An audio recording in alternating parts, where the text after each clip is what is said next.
अमरीकी सदर जो बाइडन सदारती इंतखाब से दस्तबरदार। सोशल मीडिया पर आइंदा मुद्दत के लिए इलेक्शन लड़ने का ऐलान किया। कहा, अमरीकी अवाम की खिदमत मेरे लिए बाइसे फख्र है। बतौर सदर बाकी मुद्दत तक जिम्मेदारियां निभाने पर तवज्जो मरकूज रहूंगा। कौम से खिताब में तफसीलात से आगाह करूंगा। जो बाइडन ने कामिला हैरिस की बतौर सदारती उम्मीदवार तौसीक कर दी।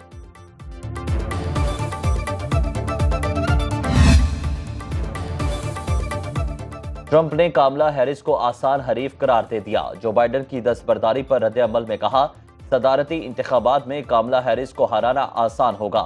जाली सदर जो बाइडन ने हमारी मैशत बर्बाद की। सदर मुंतखब होकर अमेरिका को अजीम मुल्क बनाने का ऐलान।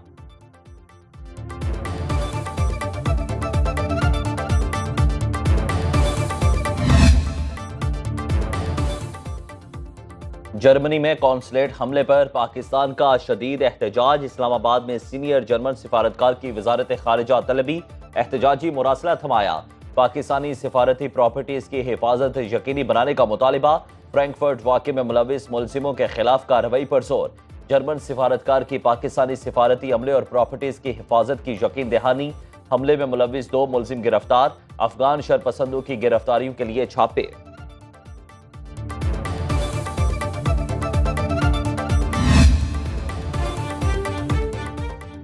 अफगानी एहसान फरामोश हैं, क्या मेजबानी का यही सिला है?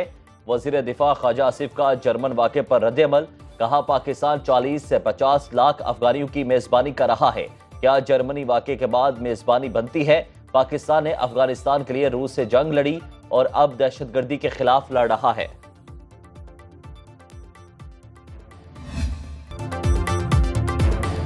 वज़ीर इत्तलात अता तारड़ ने तहरीक इंसाफ को दहशतगर्द जमात करार दे दिया। कहते हैं, बन्नो वाक़े में PTI के लोग मुलविस हैं। अमन मार्च में तहरीक इंसाफ के मुसल्लह अफराद ने शामिल होकर फायरिंग की। इनकी कोशिश थी शहरियों की हलाकत का इल्जाम फौज पर लगवाएं। अता तारड़ के मुताबिक बानी PTI को जेल में सदारती सूट्स में रखा है। जर्मनी में पाकिस्तानी कौंसिल खाने पर हमले में अगर सियासी अनासिर मुलविस हुए तो बानी PTI उन्हें बचा नहीं सकेंगे।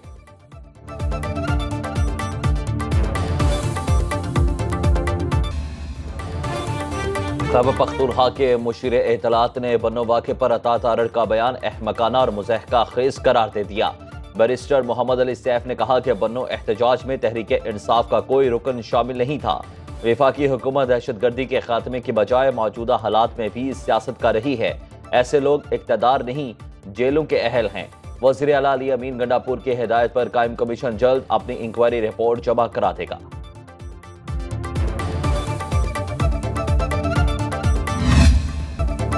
दहशतगर्दी के खिलाफ जंग अवाम के बगैर नहीं लड़ी जा सकती। वज़ीर आला खैबर पख्तूनख्वा अली अमीन गंडापुर का बन्नो वाक़े पर वीडियो पैगाम। कहा, इलाका मशरान की कमेटी आज मुझसे मुलाकात करेगी। हम बहैसियत अवामी नुमाइंदे अवाम के तहफ़्फ़ुज़ात दूर करेंगे। शोहदा की कुर्बानियाँ रायगा नहीं जाएंगी। दहशतगर्दी के खिलाफ फौज, पुलिस और अवाम की कुर्बानियों को खिराजे तहसीन पेश करता हूँ। मिलकर दहशतगर्दी का मुकाबला और अमन कायम करेंगे।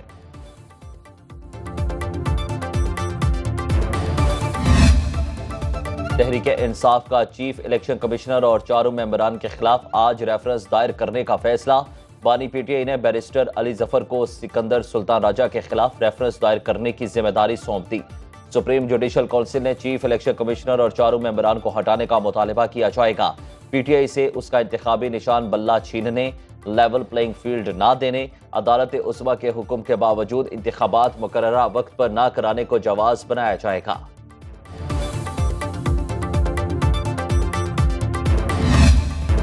मखसूस नशिस्तों पर अदालती फैसले आने के बाद हमारे अरकान कौमी असम्बली को दबाव में लाकर वफादारियां बदलने की कोशिश की जा रही है। तहरीक इंसाफ के रहनुमा असद कैसर कहते हैं कि अरकान असम्बली को खरीदने के लिए बड़ी बड़ी ऑफर्स हो रही हैं। PTI रहनुमा ने कहा कि अगले जुमे को तहरीक तहफ़्फ़ुज़ आइन के तहत एहतजाज में GDA समेत दीगर सियासी जमातें भी शरीक हों।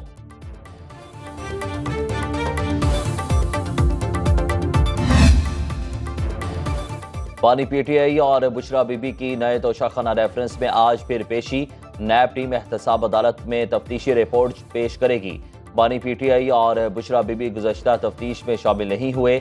नैब टीम अडयाला जेल में 2.5 घंटे तक इंतजार करती रही। इस्लामाबाद हाई कोर्ट में तोशाखाना के नए केस में गिरफ्तारी के खिलाफ दरखास्तें भी आज समाअत के लिए मुकर्रर।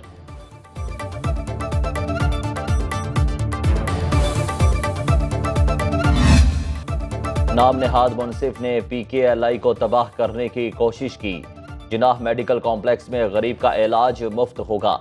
आम आदमी की तरक्की और खुशहाली में सियासत नहीं करनी चाहिए। वज़ीर आज़म शहबाज शरीफ का जिनाह मेडिकल सेंटर इस्लामाबाद का संगे बुनियाद रखने की तकरीब से खिताब। 2013 की इलेक्शन मुहिम के दौरान 6 माह में लोड शेडिंग खत्म करने का ऐलान जज्बाती बयान था। इखलास से कही हुई बात पर मेरा मजाक उड़ाया गया। अल्लाह से दुआ की मेरी इज्जत रखे। नवाज शरीफ की क़यादत में 2018 में लोड शेडिंग का खात्मा हो गया था।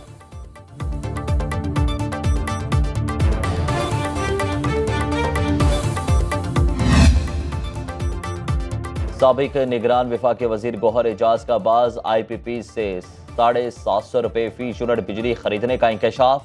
बयान में कहा कि हुकूमत कोल पावर प्लांट से औसतन 200 रुपये यूनिट बिजली खरीद रही है। विंड और सोलर से पैदा बिजली की कीमत 50 रुपये यूनिट अदा की जा रही है। करप्ट ठेकों बद इंतजामी नाअहली की वजह से हमें महंगी बिजली दी जा रही है। हुकूमत की नीयत हो तो 60 रोज में बिजली सस्ती हो सकती है।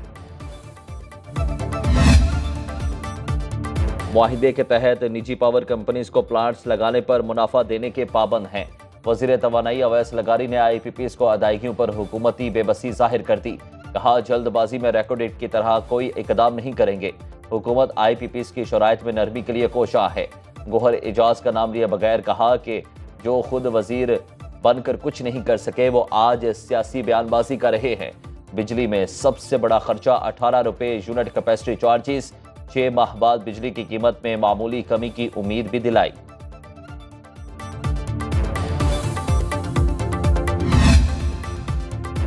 वजीर दिफा ख्वाजा आसिफ ने बिजली बिलों में कैपेसिटी पेमेंट को बड़ा मसला करार दे दिया। कहते हैं 35.5 रुपये यूनिट बुनियादी टैरिफ में कैपेसिटी पेमेंट 18 रुपये है।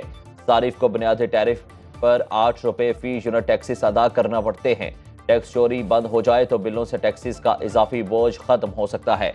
ट्विटर पैगाम में मजीद कहा कि बिजली का ज्यादा इस्तेमाल भी फी यूनिट कीमत में कमी ला सकता है।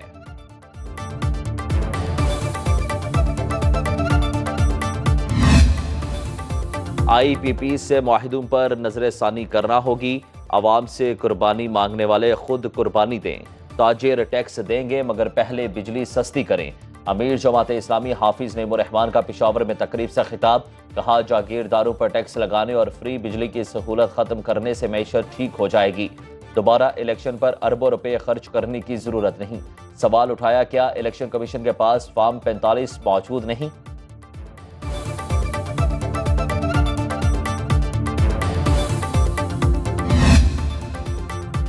बिजली गई ना जाने कब आएगी। कराची से पेशावर तक लोड शेडिंग से बुरा हाल। बिजली की बंदिश से पानी की किल्लत, कारोबार ठप। शहर कायद के कई इलाकों में 14 घंटे तक बिजली गायब। पेशावर के मसाफाती इलाकों में 18 घंटे तक बिजली नहीं आती। बलोचिस्तान में भी 16 घंटे तक बिजली की बंदिश मामूल। लाहौर समेत पंजाब में 6 से 10 घंटे तक लोड शेडिंग।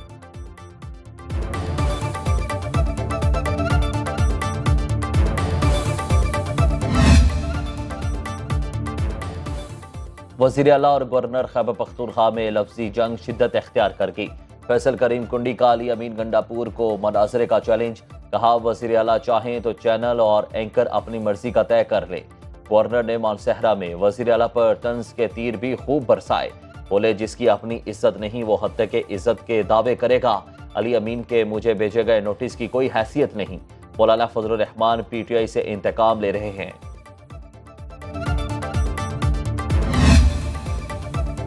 पंजाब में रेस्क्यू की air ambulance service golden ark ने काम शुरू कर दिया। छत से गिरकर मफलूज होने वाली मरीजा को एयर एम्बुलेंस में मियांवाली से रावलपिंडी मुंतकिल किया गया।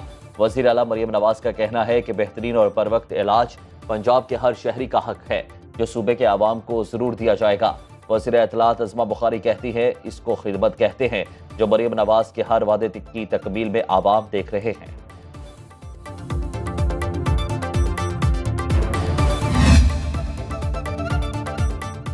पंजाब काबीना में तौसी का फैसला। शॉर्ट लिस्ट अरकान लाहौर तलब। सदर नून लीग नवाज शरीफ से आज अरकान असेंबली मुलाकात करेंगे। मुख्तलिफ महकमों की चेयरमैनशिप और पार्लिमानी सेक्रेटरीज के लिए भी नाम फाइनल। नाराज पार्टी रहनुमाओं, इत्तेहादी जमातों के अफराद को शामिल किया जाएगा।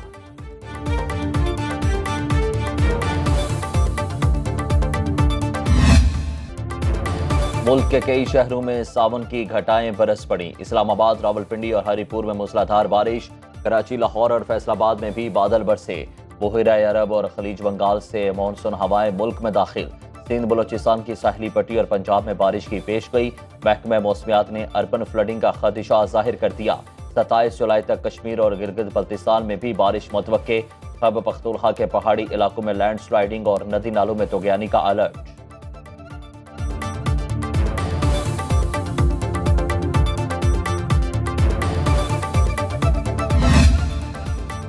कराची में घरेलू रंजिश 2 प्यारों की जान ले गई। बहादुराबाद में झगड़े के दौरान दामाद के ज़दोकोब करने पर सुसर दिल का दौरा पड़ने पर दम तोड़ गए। मुलजिम की 8 माह की बच्ची भी जिंदगी की बाजी हार गई। मफरूर दामाद की गिरफ्तारी के लिए पुलिस के छापे जारी। डस्का में भी घरेलू झगड़े के दौरान ससुरालियों ने ईंटें मारकर दामाद को कत्ल कर दिया।